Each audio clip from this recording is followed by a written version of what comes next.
Habari leo magazetini. Today in media. Aujourd'hui dans les médias. Uyu munsi mu itangazamakuru. Kuva kuwa mbere kugeza kuwa gatanu kuri Primo Media Rwanda.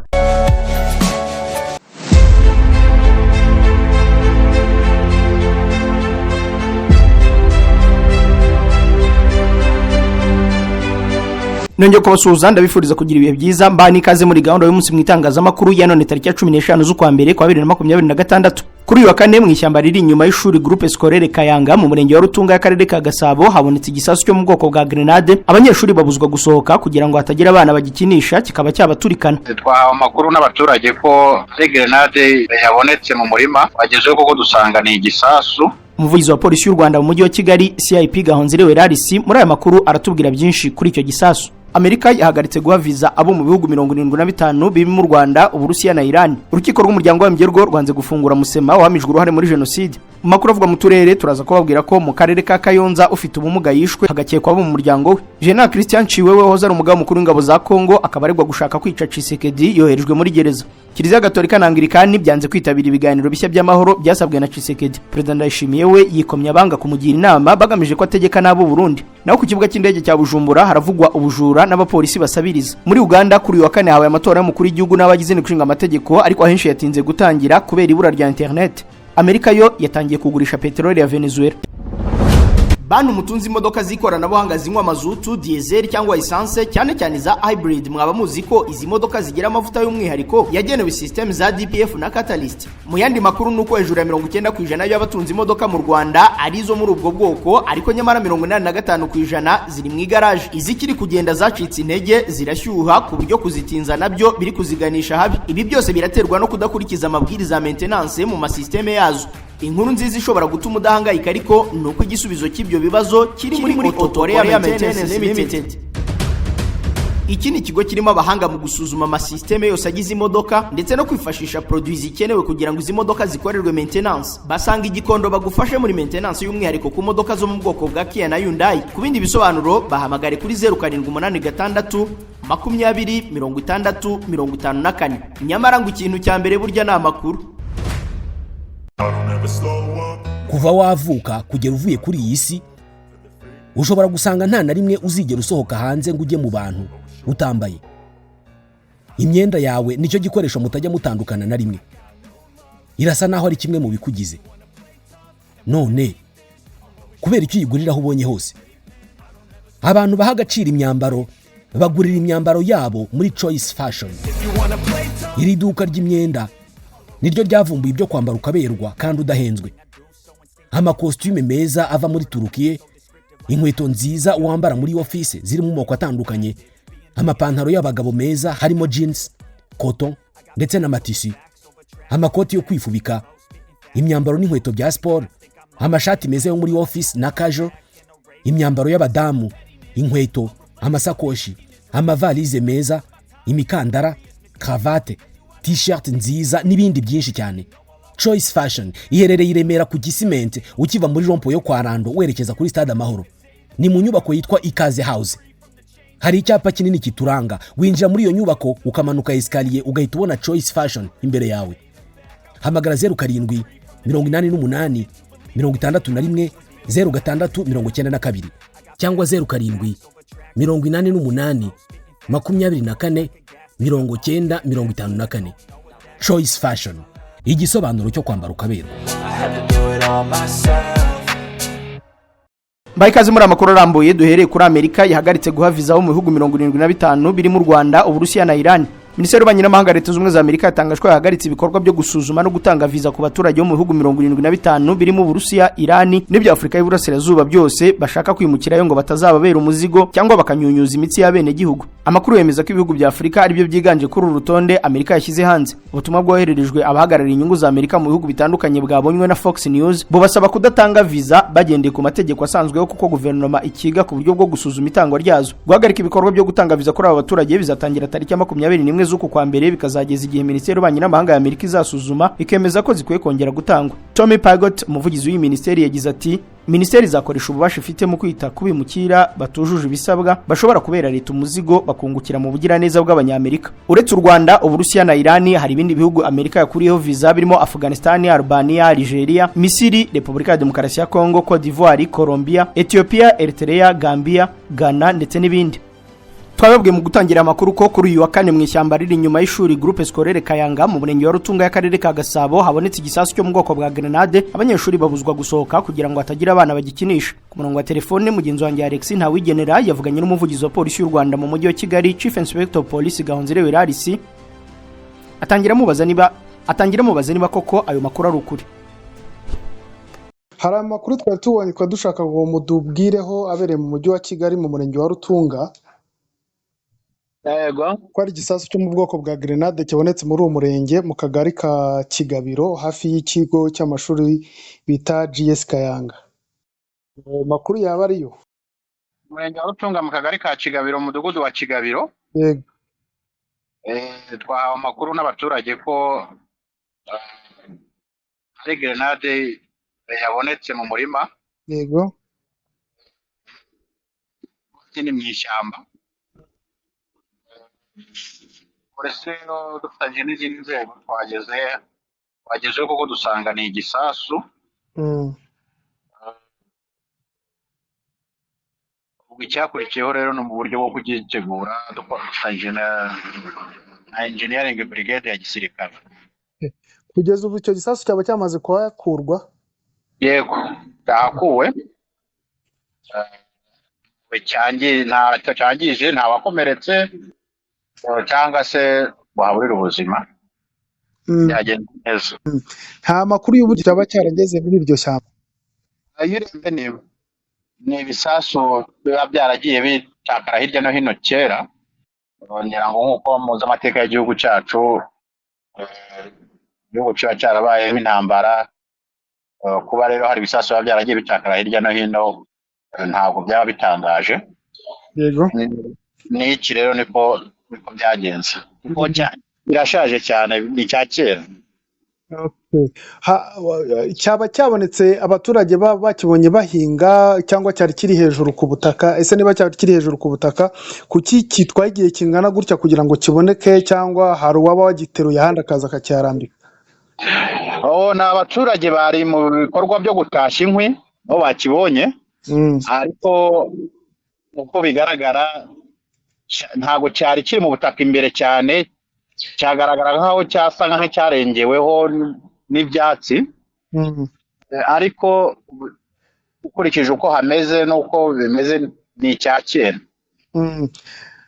Kuba hirya no hino mu gihugu hakomeje kugaragara hagenda haboneka ibisasu biri mu bwoko bugiye butandukanye, ntabwo byaba ari imbogamizi ku mutekano w'abaturage? Ase abaturage baragirwa iyihe nama mu gihe baba babonye ibisasu nk'ibyo hirya no hino mu butaka? Ese cyangwa se hari gukorwa iki kugira ngo n'ibisigaye wenda bisigaye ahandi hantu bibe byategurwa bivanwe mu baturage?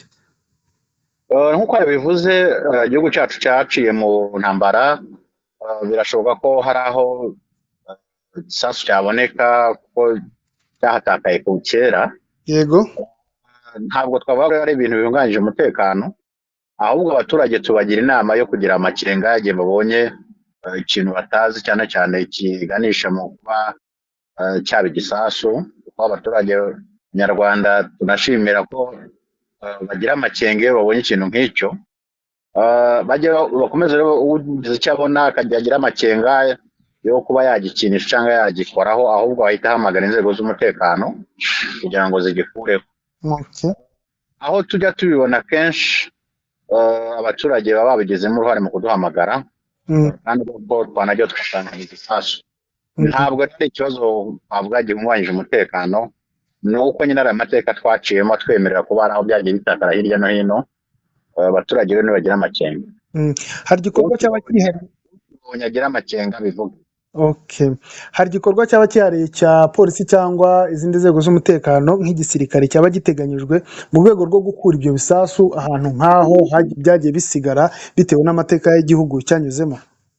ntabwo twavuga ko hari ibikorwa byihariye bihari kuko ntabwo wavuga ngo kereka yenda ari nk'ahantu bibaye birunze, ariko ntabwo twanavuga ko ari n'ikintu kidasanzwe cyo tubona cyane.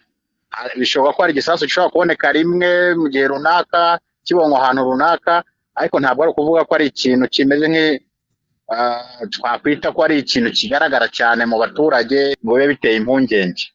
Byongeye ko ntabwo turabona ari aho cyanishe n'abantu, gusa ahubwo nk'uko nabivugaga abaturage baba bakora imirimo itandukanye, abahinga, abatashye nk'uko cyangwa bagenda mu mashyamba n'ahandi mu mirima, nibagira icyo babona bajye batubwira tubafashe.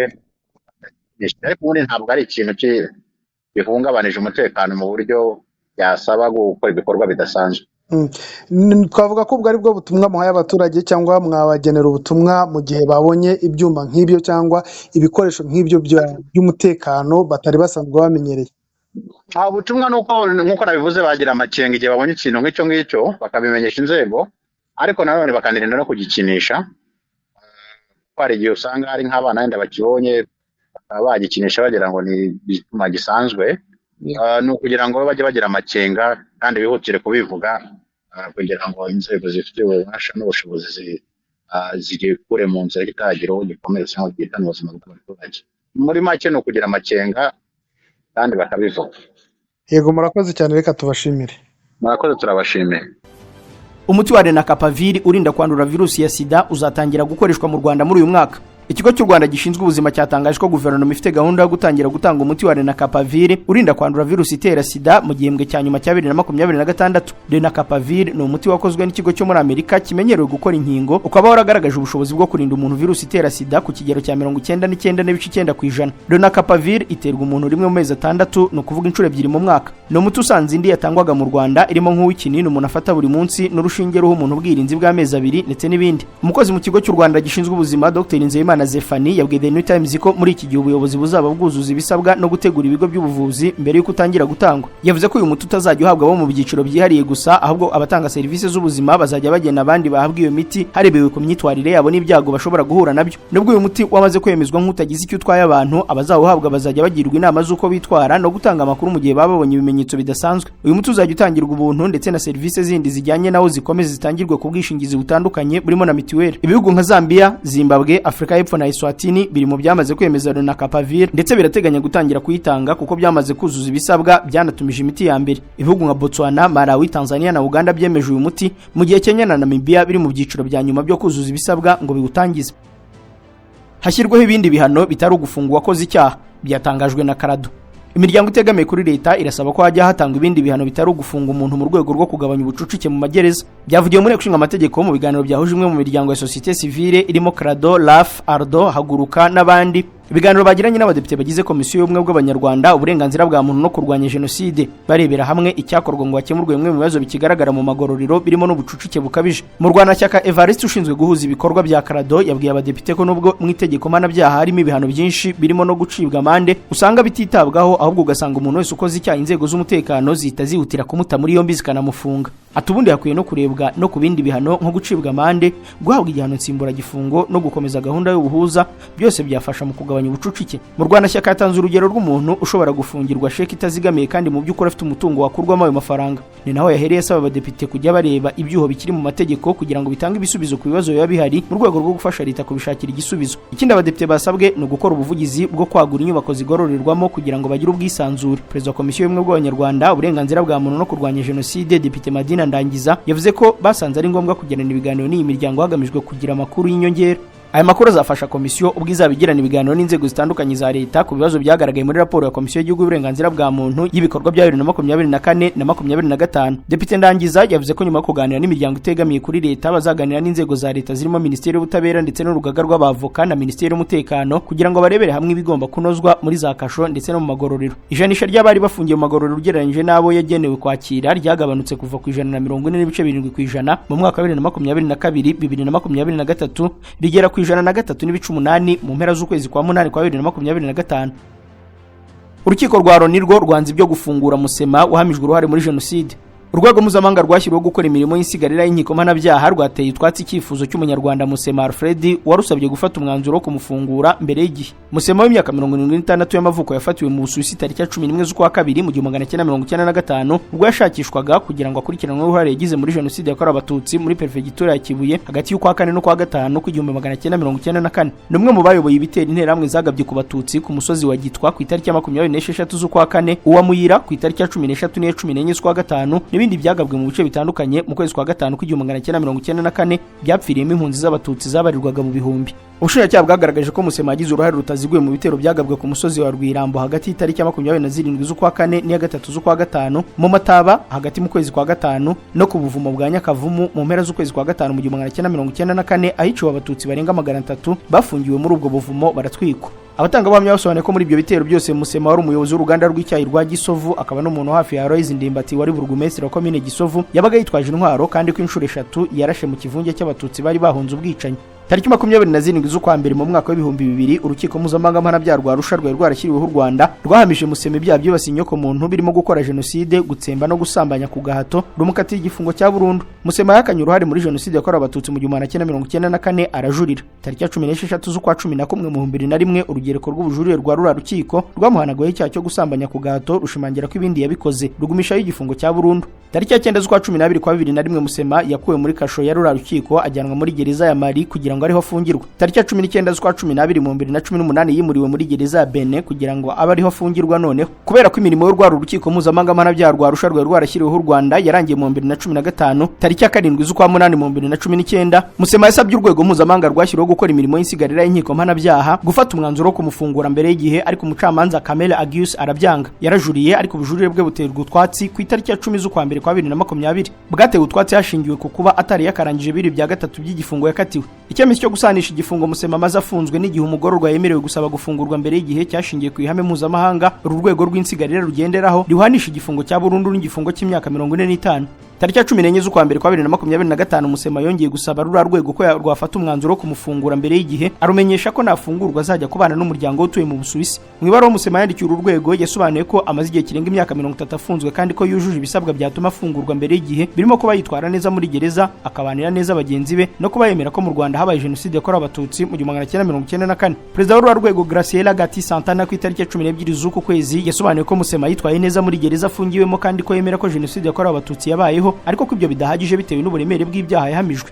Uyu mucamanza yasobanuye ko Musema agongwa n'ingingo yo kuba kugeza iki gihe ataremera ibyaha yakoze cyangwa ngo yicuze, ibyo bikaba biterekana ko yahindutse bihagije ku buryo byamuha amahirwe yo kurekurwa hakiri kare, bityo ko azakomeza gufungwa. Graciela Santana agaragaza ko Musema yari umuntu ukomeye muri Kibuye washoboraga gukumira ubwicanyi interamwe zakorewe abatutsi, ariko ko ntacyo yabikozeho kuko bishwa areba akenshi nawe akazifasha kwica abantu. Yasobanuye kandi ko ku myaka 76 Musema afite raporo z'abaganga zigaragaza ko afite ubuzima bwiza, bityo ko nta mpamvu z'ubutabazi zirimo uburwayi zashingirwaho mu gufata icyemezo cyo kumufungura mbere. Dukomereza Kayonza aho ufite ubumuga yishwe agakekwa bo mu muryango. Umusore w'imyaka 22 wari usanzwe afite ubumuga bwo mu mutwe mu karere ka Kayonza mu murenge wa Nyamirama yasanzwe mu murima bikekwa ko yishwe. Inzego z'umutekano zihita zitangira iperereza ku barimo abo mu muryango we bakekwaho ko bari bo bamwishe. Umurambo w'uyu musore wabonetse mu gitondo cyo kuwa gatatu tariki ya 14 z'uku kwezi. Umunyamabanga nshingwabikorwa w'umurenge wa Nyamirama Kagabo Jean Paul yabwiye icyamakuru igiye ko umubiri w'uyu musore bawusanze mu murima w'ibigori yapfuye nyuma y'iminsi 2 yari amaze aburiwe irengero. Ati yabonywe n'abantu bari bagiye gutema ibigori baraduhamagara batubwira ko babonye umurambo, turebye dusanga ni wa musore w'imyaka 22. Umutwe twasanze wari uri mu mufuka ariko igihimba kiri hanze. Ni umuntu wari usanzwe afite ubumuga bwo mu mutwe. Mu bakekwa rero harimo ababyeyi be, turekeka ko wenda baba bari baramurambiwe kuko hahise yatangira iperereza kuri bo n'abandi. Gitifu Kagabo yakomeje avuga ko uyu musore yabuze ku itariki ya 12 z'uku kwa mbere kugeza ku ya 13 umunsi wose ntibamubona. Ati umubiri we wari ufite ibikomere ku jisho ndetse no ku maguru bisa naho hakubiswe ferabeto. Ubu rero inzego z'umutekano zatangiye iperereza kugira ngo bamenyekane abamwishe kandi twizeye ko bazamenyekana. Umurambo w'uyu musore wajyanwe mu bitaro bya Rwinkwavu kugira ngo ukorerwe isuzuma amenyekane abamwishe abari bo. Uyu muyobozi yasabye abaturage kwirinda ibyaha bishobora no kubafungisha burundu, abasaba ko mu gihe hari ugize ikibazo yakwegera ubuyobozi bukamufasha. Mu karere ka Gicumbi ho hadutse inzoga y'inkorano yitwa Magwingi iteza umutekano muke. Bamwe mu baturage mu karere ka Gicumbi by'umwihariko abatuye mu murenge wa Mutete baravuga ko bangayikishwe n'iyaduka ry'inzoga y'inkorano yitwa Magwingi ifatwa nk'ikiyobyabwenge gikomeye, ikaba yiyongereye kuri kanyanga yari isanzwe izwi muri aka gace. Abaturage bavuga ko iyo nzoga imaze guteza ibibazo bikomeye biri mu umutekano muke, gusubiza inyuma iterambere ndetse n'imibereho mibi mu muryango. bamwe babwiye Imvaho Nshya ko magwingi ari inzoga ikorwa mu buryo budakurikije amahame y'ubuziranenge, aho yengwa hakoreshejwe ibintu birimo amajyani, isukari izwi nka sukari guru, pakimaya, amasaka na sarumaka bisi gisabune kabikunze gukoreshwa mu bwiherero igihe babividura. Bavuga ko ibi bikoresho byifashishwa bigaragaza ububi n'ingaruka zikomeye inzoga igira ku buzima bw'abayinywa. Umwe muri aba baturage ati iyi nzoga y'amagwingi bangamira cyane umutekano, hari abayinywa bakarara ku mihanda, abandi bakarwana nabo bahuye nabo, abantu ntibakijya mu mirimo uko bikwiye, imiryango irasenyuka kubera amakimbirane aturuka ku kunywa iyi magwingi. Iyo bafashe magwingi bakayivanga na kanyanga, abanywe batakaza ubwenge burundu bakishora mu ngeso mbi. Hari abagabo n'abagore ituma bishora mu busambanyi, ibi bigira ingaruka ku miryango no ku rubyiruko rwose. Abaturage bavuga ko bishimira igikorwa cyakozwe n'inzego z'umutekano, abantu bane bakekwaho gukora no gucuruza iyi nzoga y'amagwingi batawe muri yombi. Umuvugizi wa polisi mu ntara y'Amajyaruguru, Inspector of Police Nyasingira Abakunzi, yasabye abaturage kwirinda kunywa ibinyobwa bituje ubuziranenge, agaragaza ko bigira ingaruka zikomeye ku buzima no ku mutekano muri rusange. Yakomeje avuga ko ahagaragara ibyo binyobwa usanga harangwa n'urugomo, amakimbirane n'ibindi byaha bigatuma iterambere ry'abaturage ridindira. Polisi yasabye abaturage gutanga amakuru ku gihe, igaragaza ko n'ababikora ubwabo bazi ububi bwabyo kuko batabinywa cyangwa ngo babihe abo mu miryango yabo. Abafashwe uko ari bane bafungiye kuri sitasiyo ya polisi ya Byumba, aho bari gukurikiranwa kugira ngo bashyikirizwe ubutabera nuko amategeko akurikizwe. Mu kanya aya makuru turakomereza kuyavugwa hanze y'u Rwanda. Kuri iri segonda nibura abantu 16,000 bari mu kirere mu ndege bava ahantu hamwe bajya ahandi. Kuzenguruka isi bisigaye byoroshye ku buryo uko turi miliyari 8 dusa naho turi abaturanyi kubera uburyo bwo gukora ingendo bisigaye bikorwa. Ikibazo nuko gutegura urugendo bigora, gukora reservation ya tike y'indege, gushaka visa, ubwishingizi bw'urugendo. Amahirwe twagize nuko hari abantu bazobereye muri ibi bintu kandi biyemeje kudufasha. Abantu nka Ireme Travel Agents Limited, kompanyi nyarwanda iri mu zambere muri service zo gutegura ingendo, ubukerarugendo no kwakira abantu. Kompanyi yemewe n'ihuriro mpuzamahanga ry'ubwikorezi bwo mu ndege IATA. Niba wifuza kujya mu mahanga ku mpamvu izo arizo zose, icyo bigusaba ni ugutekereza urugendo rwawe gusa, ubundi ukegera Ireme Travel Agency bakagukorera reservation ya tike y'indege, bakagufasha gushaka visa, bakagukorera reservation ya hoteli, bakagukurikiranira ibya assurance y'urugendo. Iyo uturutse mu mahanga cyangwa se ujyayo, bagufata ku kibuga cy'indege ku giciro cya 50% cy'abandi babikorera. Ku bantu bari kure kandi bashobora kwishyura hakoreshejwe ikoranabuhanga online payment, tuguha link ubundi ukishyura. Ireme Travel Agency ikorera mu mujyi wa Kigali muri Mike mu nzu yo hasi mu muryango wa G41. Hamagara 07 85 36 48 cyangwa 07 89 88 0339. Ushobora no kwandika email kuri info@iremetravel.rawa. Wanasura urubuga rwa internet wa@iremetravel.rawa. Ibinyamakuru biratubwira amakuru y'ibibera ku isi, abanyapolitike bakatubwira imigabo n'imigambi yabo, abandi nabo bakatubarira inkuru zabo n'ababo. Nyamara ariko hari andi makuru batatubwira. Ayo makuru na ya kampani Rubavu Buy and Sell Limited. Ngiyi kampani yizewe mu kugura no kugurisha ibibanza n'inzu mu buryo bwihuse. Ikorera mu burengerazuba bw'u Rwanda, by'umwihariko mu mujyi wa Rubavu ndetse no mu karere ka Musanze. Uretse kugura no kugurisha inzu, inabafasha kugura ibibanza no kubigurisha, ikanabafasha kubona apartment zo kubamo by'igihe gito cyangwa kirambye, ikanabafasha kuzamamaza. Ku bindi bisobanuro waduhamagara kuri 0782 42 43 82 cyangwa ukatwandikira ku mbuga nkoranyambaga zacu, hose twitwa Rubavu Real Estate. Rubavu Buy and Sell Limited, your trusted real estate partner.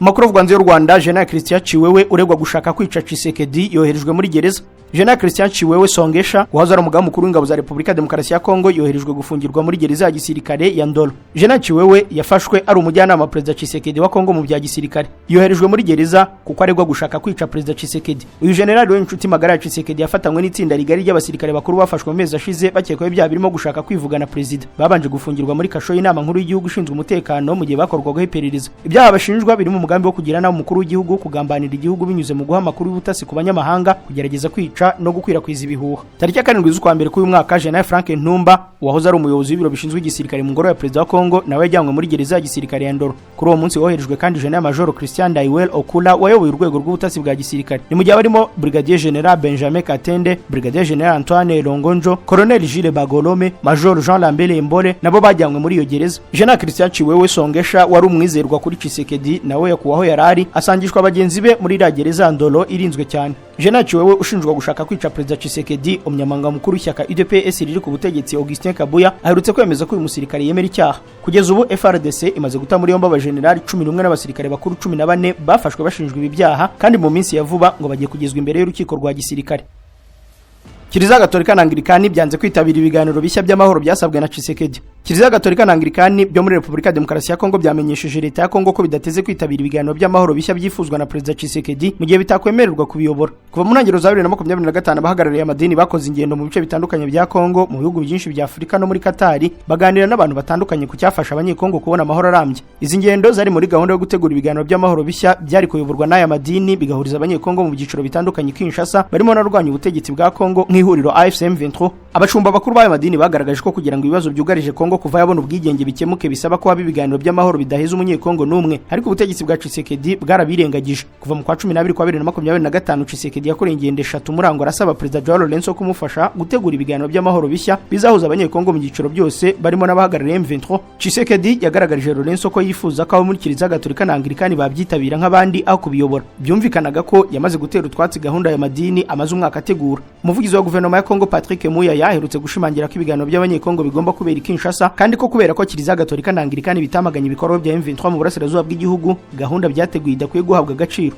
Kwa gatatu tariki ya 14 z'uku kwezi Perezida Lourenço yakiriye abashumba bakuru muri Kiliziya Gatolika na Anglikani bo muri Kongo. Ibiro bye byatangaje ko baganiriye ku kibazo cy'umutekano muke mu burasirazuba bw'igihugu cyabo. Ibyamenyekanye mu kiganiro cyahuje Perezida Lourenço n'aba bashumba nuko bamubwiye ko batazitabira ibiganiro bishya bya Kinshasa mu gihe Kiliziya Gatolika na Anglikani bitabiyobora. Ibyifuzo bihabanye by'ubutegetsi bwa Tshisekedi n'aya madini bigaragaza ko guhuriza abanyekongo mu biganiro bishya bya Kinshasa bikigoye, kandi ko biramutse binabaye bitagira ikintu kinini bihindura ku kibazo cya Kongo ku ruhande rw'ingenzi rwaba rutabirimo. Naho Ubushinwa buri kwitambika abakandida b'Abanyamerika ku buyobozi bwa MONUSCO. Ubushinwa buri kwitambika abakandida b'Abanyamerika ku buyobozi bw'ubutumwa bw'amahoro bw'umuryango w'abibumbye muri Repubulika ya Demokarasi ya Kongo MONUSCO. MONUSCO iyobowe by'agateganyo na Viviane Van de Peer kuva ku itariki ya 30 z'ukwa 11 k'umwaka ushize, ubwo Bintou Keita yiyoboraga yasezeraga habura amezi 3 ngo manda irangire. Kuva mu kwezi kwa 10 kwa 2025 ubwo hatangiraga gukwirakwira amakuru avuga ko Bintou agiye gusezera, ibihugu bifite imyanya ihoraho mu kanama ka Loni gashinzwe umutekano byatangiye urugamba rwo gushaka uzamusimbura mu kwezi kwa 2 k'uyu mwaka. Ikinyamakuru Jeune Afrique cyatangajwe ko Leta Zunze Ubumwe za Amerika zifite ku rupapuro abakandida babiri bazajya mu batanira uyu mwanya, kandi ko bombi bakora muri Repubulika ya Demokarasi ya Kongo mu bihe bitandukanye. Umukandida wa mbere ushyigikiwe na Amerika ni David Gressly wabaye umuyobozi wungirije wa MONUSCO kuva mu 2015 kugeza 2021. Uwa kabiri ni James Swan wabaye ambasaderi wa Amerika muri Kongo kuva mu 2013 kugeza 2016. Ubushinwa ntibushyigikiye aba bakandida ba Amerika, ndetse mu kwa 12 gushize bwagaragaje ko bwiteguye kubitambika. Abasesenguzi bagaragaza ko n'ubwo icyemezo cya nyuma gifatwa n'umunyamabanga mukuru wa Loni iri hangana rishobora kuba ari imbogamizi. Perezida wa Amerika Donald Trump yatangaje ko igihugu cye gishaka gukura Ubushinwa mu birombe byo mu y'agaciro byo muri Kongo nyuma yo gufasha Kongo n'u Rwanda gusinya amasezerano n'amahoro agamije guhagarika amakimbirane yo mu karere no kwifatanya kw'akarere mu rwego rw'ubukungu. Nubwo nta byinshi buvuga, Ubushinwa busanzwe bugira uruhare runini mu bucukuzi bw'amabuye y'agaciro muri Kongo, buri gukurikiranira hafi imyitwarire ya Amerika mu rwego rwa diplomasi n'ubukungu hirya no hino ku isi. Drone za FARDC zo zarashe icyambu cyo muri Uvira. Ingabo za Leta ya Repubulika ya Demokarasi ya Kongo zagabye igitero gikomeye cya drone ku cyambu cya Kalundu giherereye muri teritwari ya Uvira mu ntara Kivu y'Amajyepfo. Umuvugizi wa AFC M23 Lawrence Kanyuka yatangaje ko kiriya gitero cy'ingabo za Kongo zakifashishijemo indege zitagira abapilote zangiza byinshi ndetse n'ubuzima bwa civile waratikirira. Amafoto Lawrence Kanyuka yashyize ku rubuga X agaragaza inzu nini zangijwe bikomeye n'ibisasu byarashwe n'izi drone. Yunzemo ko mu gihe ari kuba ibi bikorwa bikomeye, AFC M23 isaba bene gihugu n'umuryango mpuzamahanga ko umutangabuhamya ku bikorwa bya Leta ya Kinshasa byirengagiza ibyo yiyemeje, cyane cyane amahame ya Doha. Iki gitero gikurikiye ikindi cya drone ingabo za Kongo zagabye mu gace ka Mukoko gaherereye muri komine ya Minembwe no mu tundi bihana imbibi tariki ya 12 z'uku kwezi, gitwara ubuzima bw'abasivile benshi. Mu minsi mike ishize nabwo izo ngabo zagabye ibitero bya drone mu mujyi wa Masisi byica abaturage barirwa muri 20, abarenga 40 barakomereka. Ingabo za Kongo zikomeje kugaba ibitero mu gihe ubutegetsi bw'iki gihugu butera umugongo ibiganiro by'amahoro bya Doha bisanzwe bibahuza na FCM 23. Perezida Tshisekedi wa Kongo ari gukora ibishoboka kugira ngo hatangire ibindi biganiro bishya bihuriza abanyekongo mu ngeri zitandukanye Kinshasa, bishobora gutuma ibiganiro bya Doha nibyo byari bimaze kugeraho byibagirana.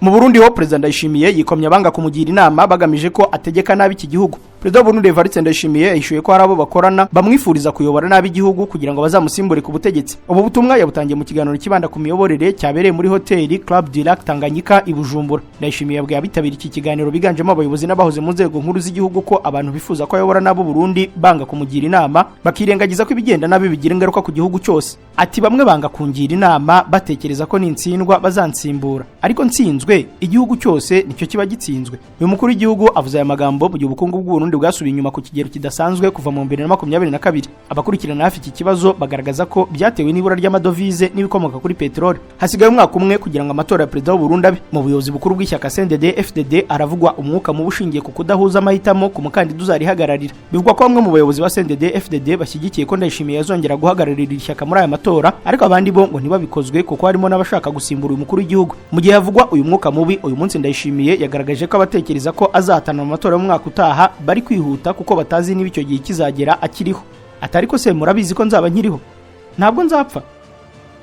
Ku kibuga cy'indege cya Bujumbura ho aravuga ubujura n'abapolisi basabiriza. Nyuma ya serivisi mbi, umwanda n'ibikorwa remezo nkene ku kibuga cy'indege cyitiriwe Melchior Ndadaye i Bujumbura, hakomeje kuvugwa ubujura bwambura abagenzi ndetse no gusabiriza ko abapolisi bagikoraho. Abakoresha ikibuga cy'indege cya Bujumbura bavuga ko bimaze kuba nk'akamenyero ko kugeza mu rugo cyangwa aho werekeje ibyo ukuye mu mahanga birimo iby'agaciro bibari aharugira. Bavuga ko ubwo bujura bukorwa n'abakozi bo kuri icyo kibuga baterura ibikapu by'abagenzi bitwaje ko bagiye kubisaka, ugategereza ko babigarura ugaheba. Bakomeza bavuga ko iyo ugize Imana bakakugarura ivarisi yawe usanga ibintu by'agaciro babikuyemo, wabaza ugaterwa ubwoba. Hari n'abafungwa bashinjwa kwitwara nabi ku kibuga cy'indege. Umwe mu Barundi utashatse ko amazina yatangazwa yavuze ko aherutse kuva muri Canada aje gusura umuryango we, ariko ko impano yarazaniye abarimo umubyeyi we zazimiriye ku kibuga cy'indege cya Bujumbura. Ati bafashe ibikapu bavuga ko bagiye kubisaka, babigarura bakuyemo laptop n'ibindi nari nzaniye mama. Ibaze ko n'imyenda y'imbere mishya bayitwaye. Mbajije barambwira ngo hari ibisabwa, ariko ntibambwira ibyo ari byo. Uyavuga ko yasagana ku buyobozi bw'ikibuga cy'indege kugira ngo asubizwe ibye, ariko abwirwa ko byabuze ko agomba kwihangana.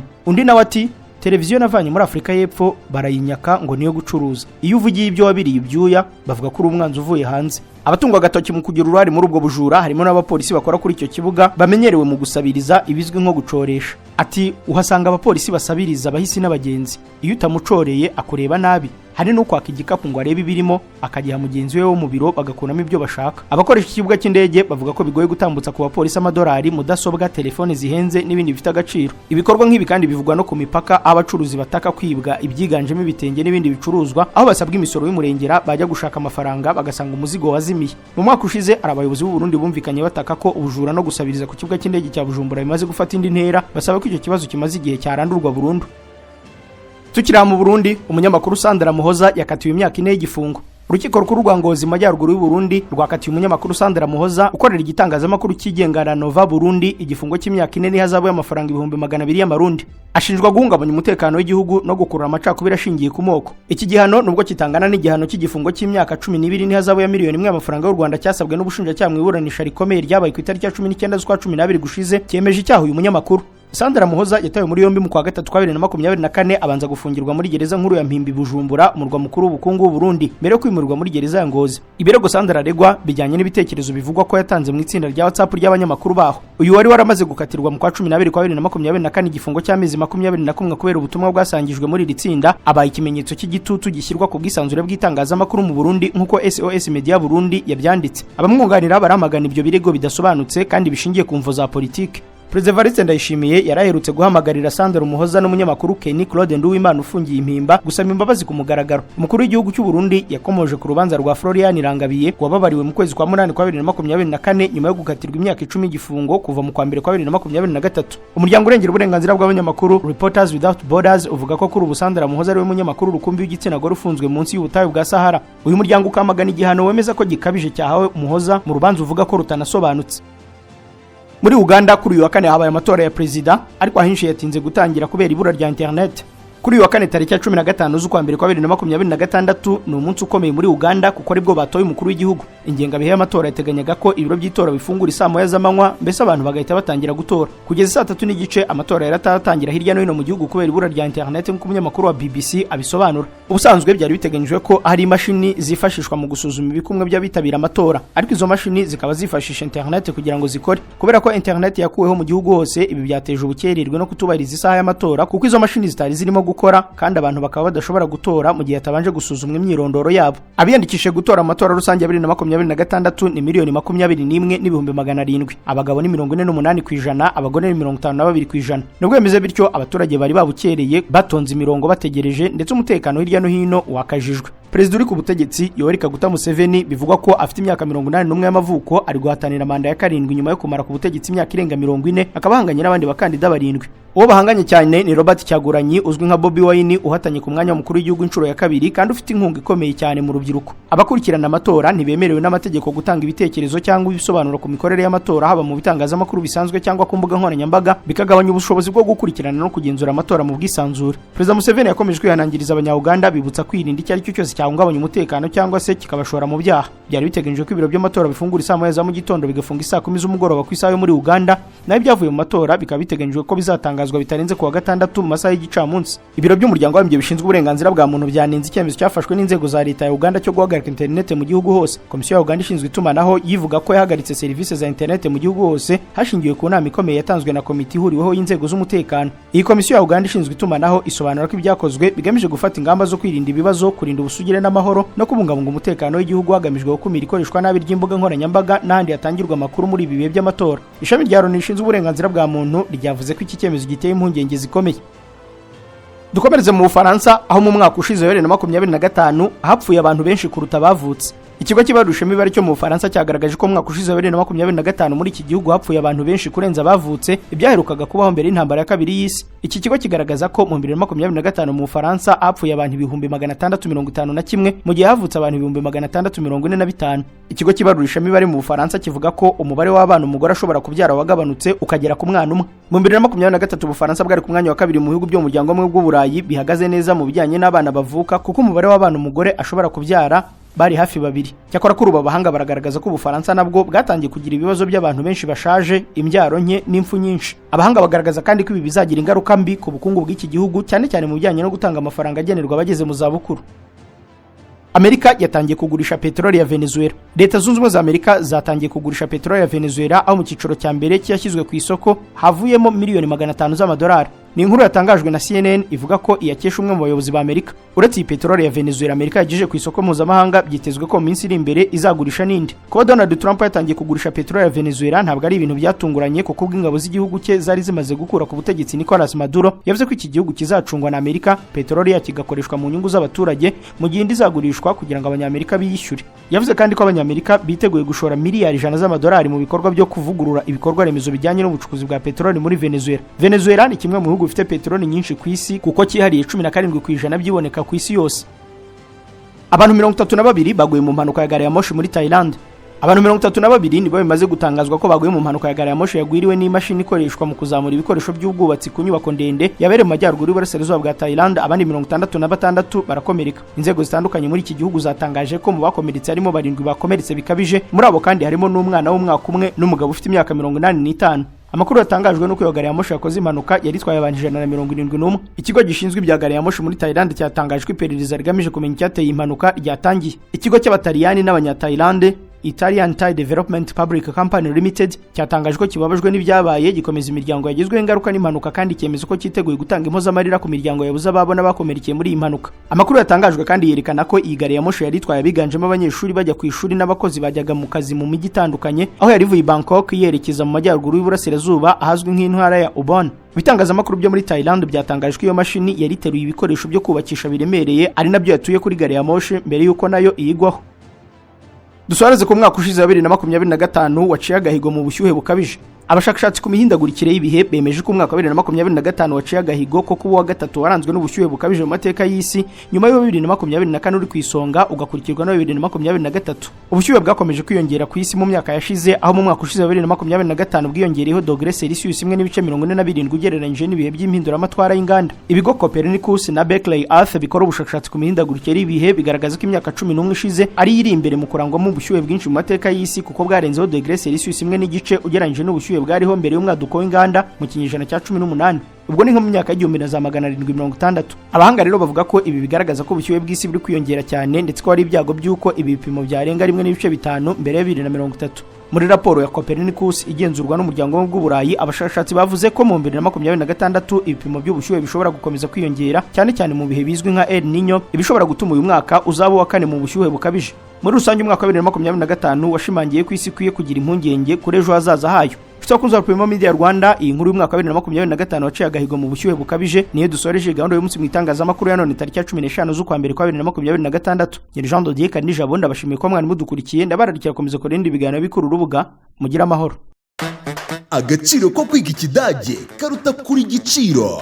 Banyeshuri musoje yisumbuye cyangwa kaminuza, abari mu biruhuko n'abandi mwese mubyifuza, Der Sprachenhub German Language Academy, ikigo cyigisha ururimi rw'ikidage ku buryo bwihuse kandi bugezweho, kigatanga ubujyanama bugamije gufasha urubyiruko rw'u Rwanda n'abandi bose babyifuza kugera ku mahirwe yo kwiga, gukora, guhugurwa, kuminuza cyangwa gutura mu Budage. Ku ishami ryo rya Kigali Nyarugenge hamwe n'abafatanyabikorwa bacu, turahamagarira buri wese ubyifuza ko mu Budage no mu bindi bihugu bikoresha ikidage hari amahirwe menshi agutegereje. Ushobora kwiga umwuga kandi uhembwa mu mashami atandukanye ariyo ubuvuzi n'ubuforomo, uburezi bw'abana bato, imyuga ngiro n'ikoranabuhanga, ubucuruzi na logistics, ndetse na hotel and restaurant management. Amasomo atangwa kuva ku rwego rwa A1 kugeza kuri B2 ku ishami ryacu rya Kigali i Nyarugenge ku gahanda KN 89 ST ku nzu ya 9 muri etaje ya 5. Ushobora guhitamo kwiga mu gitondo, nyuma ya saa sita, nimugoroba cyangwa muri weekend. Akarusho kandi muri Der Sprachenhub twiyemeje kugufasha, tuguha amakuru ajyanye na admission na scholarship mu mashuri, ndetse tukaguhuza n'amahirwe yo kubona akazi ku bafite impamyabumenyi cyangwa impamyabushobozi. Tugutoza kandi tukaguha ubufasha mu kuzuza application no kuzinoza, tukagufasha gukora dosiye isaba visa, ndetse tukaguha ikaze no kukumenyereza mu gihe ugiye gutura mu Budage. Ese wari uzi ko kwiga kaminuza mu Budage ari ubuntu? Iyandikisha nonaha. Ushobora kunyura kuri nimero yacu ya WhatsApp kuri 07 90 13 98 22. Mwicikanwa kuko abakozi n'abanyeshuri bazahitamo kwiga nimugoroba cyangwa muri weekend bazahabwa igabanyirizwa ridasanzwe. Hitamo Der Sprachenhub German Language Academy maze ugere kure. Haha ibwota amasimbi, ubumenyi n'ubushobozi, maze wiyubakire u Rwanda.